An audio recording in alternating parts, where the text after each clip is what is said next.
Paris in 1956, tourists sipped espresso, unaware that Mossad was turning ordinary cafe tables into the front lines of a global intelligence war.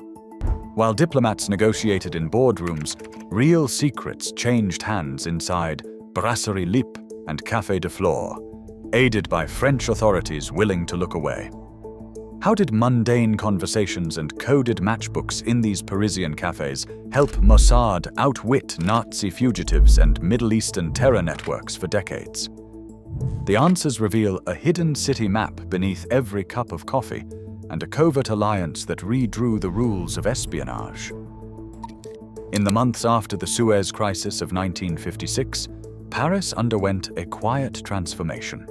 French intelligence led by SDECE opened its doors to Mossad, granting Israeli operatives a rare kind of latitude in the heart of Europe.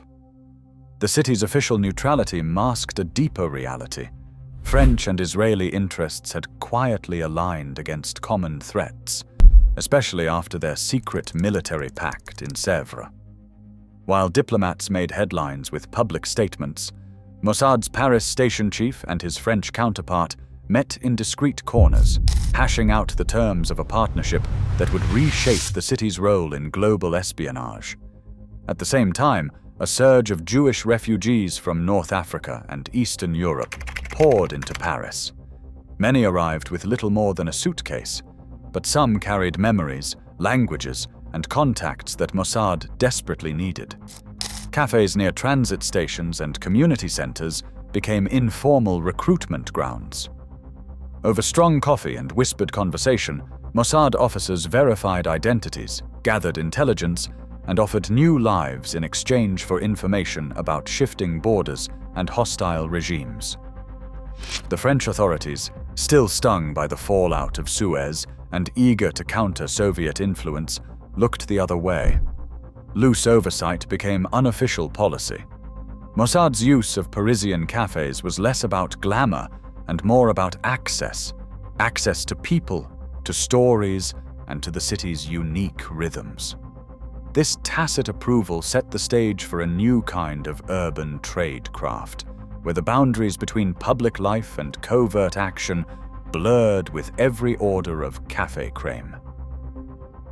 Brasserie Lippe sits just off Boulevard Saint-Germain, its striped awning a fixture since the late 19th century. 2 blocks away, Café de Flore and Les Deux Magots face each other across the busy intersection at Saint-Germain-des-Prés. These 3 cafes, clustered in the 6th arrondissement, form a triangle at the heart of Paris's left bank. Their terraces are always crowded. Writers, students, diplomats, and tourists blend into a sea of conversation that never quite fades. For Mossad, this density offered more than atmosphere. It provided a living camouflage. The steady turnover of patrons masked the presence of newcomers, while the outdoor tables gave clear lines of sight up and down the boulevard. Across the river, the right bank presented a different kind of opportunity.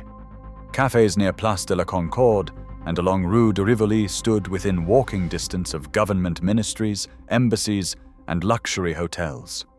Here, Mossad could monitor the comings and goings of foreign diplomats or arrange quick meetings with informants between official appointments.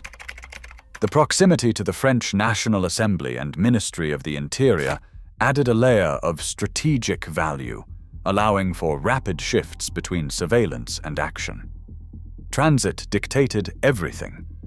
The metro snaked beneath the city, with key stations, Saint-Germain-des-Prés, Concorde, Madeleine, just steps from the busiest cafes. These hubs meant that an operative could vanish into the underground in less than a minute if a meeting went wrong. The city's geography, its tight web of streets and rail lines, turned each cafe into both a lookout and an escape hatch. For Mossad, the map of Paris was less about monuments and more about movement. Where to watch, where to meet, and how to disappear. A Mossad courier arrives at the same cafe every Tuesday, always at the same hour, always ordering the same drink. Regularity is the first shield, blending into the rhythm of the city, never drawing a second glance from staff or patrons.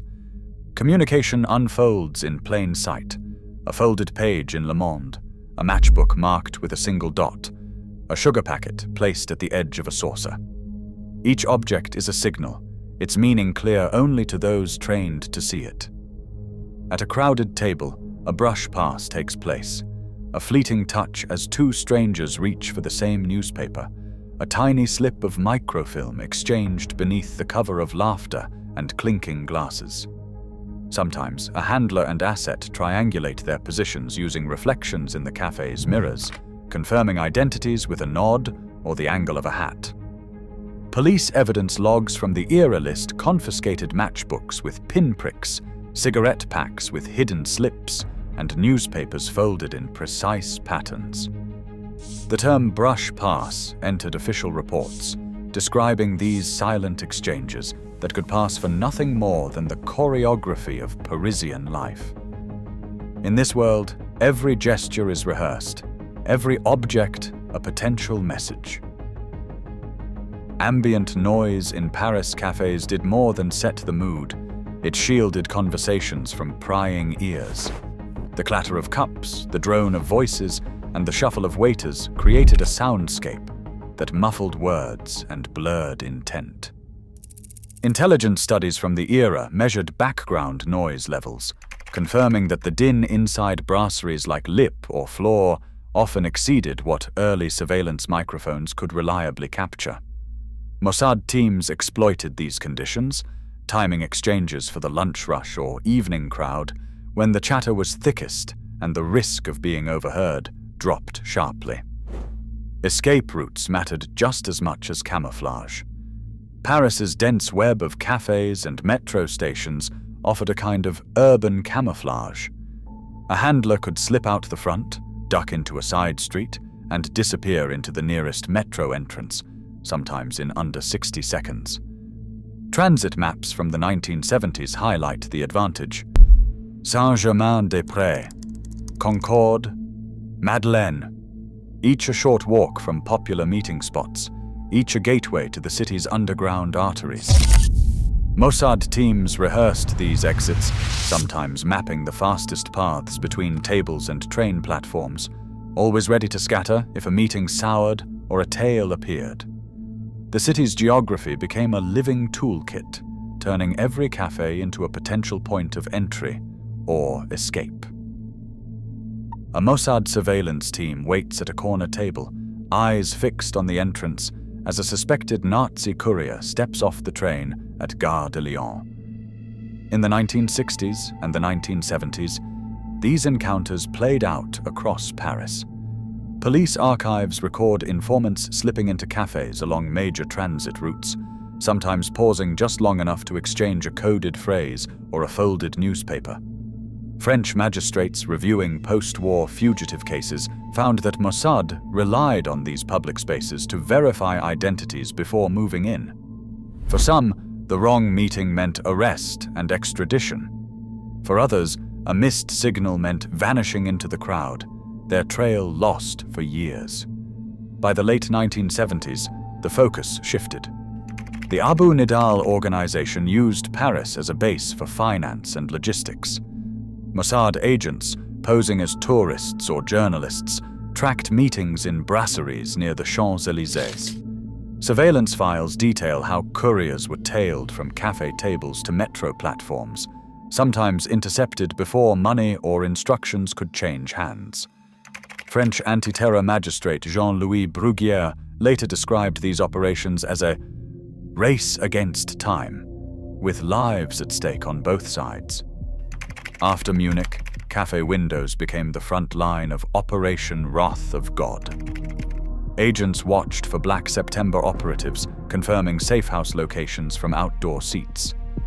Each surveillance success carried consequences. Sometimes a quiet arrest, sometimes a headline-making assassination. In these moments, the cafe was more than a backdrop. It was the stage for choices that reverberated far beyond Paris. By the turn of the millennium, the familiar rhythms of Paris cafes faced a new kind of surveillance. Stories circulated in intelligence circles about a Mossad team intercepting data from a target's laptop over cafe Wi-Fi as early as 1998. But technical records and telecom filings show that public wireless access points were almost non-existent in Paris at the time. No credible documentation confirms such an operation that year. Instead, the real digital pivot unfolded in the early 2000s as wireless networks quietly spread across the city's brasseries and coffee bars. Mossad and other agencies began to use these networks for brief, anonymous data exchanges, logging in with disposable devices, capturing traffic, then vanishing before any trace could be followed. French intelligence took notice. Training manuals from DGS1 in the early 2000s began to feature case studies of digital surveillance in cafes, not just as a caution, but as a model. Anti-terror police adopted the same techniques, instructing teams to blend among laptop users and monitor public Wi-Fi for signs of encrypted communication. The cafe, once a stage for whispered code words and brush passes, became a proving ground for cyber tradecraft. Its legacy is preserved in the institutional memory of those tasked with defending Paris from new threats. Today, Paris cafes still host quiet watchers and unseen exchanges. Only now, the methods are digital and the stakes are global. As public spaces shrink and surveillance grows, the line between ordinary life and intelligence work blurs. In every crowded room, the eyes might still be watching. Share your thoughts below.